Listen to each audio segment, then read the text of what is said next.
మహిళలకు అవకాశం ఇస్తే మంచి ఫలితాలు సాధిస్తారని కేంద్ర మంత్రి వెంకయ్య నాయుడు అన్నారు. పశ్చిమ గోదావరి జిల్లా తణుకు శ్రీమతి కొండేపాటి సరోజినీదేవి కళాశాలలో జరిగిన ప్రారంభోత్సవాల్లో వెంకయ్య పాల్గొన్నారు. విద్యార్థినులు కష్టపడే తత్వాన్ని, క్రమశిక్షణను అలవర్చుకుని ముందుకు సాగాలని సూచించారు. ఇక జూనియర్ కళాశాల భవనాన్ని మంత్రి మాణిక్యాలరావు, క్రీడా వసతి గృహాన్ని మంత్రి కామినేని శ్రీనివాస్, వ్యాయామశాలను ఎంపీ గోకరాజు గంగరాజు ప్రారంభించారు.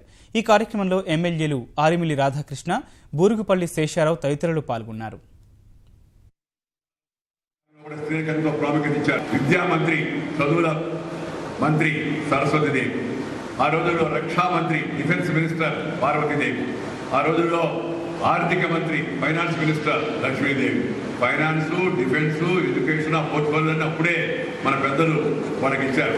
మనమేమో అవకాశం ఇస్తే ఈ అవకాశాన్ని మహిళలు సరిగా ఉపయోగించుకోగలరా లేదా అని చెప్పి అనుమానిస్తూ ఉంటాం. మనం అది తప్పుడు ఆలోచన, మధ్యలో వచ్చేటువంటి ఆలోచన.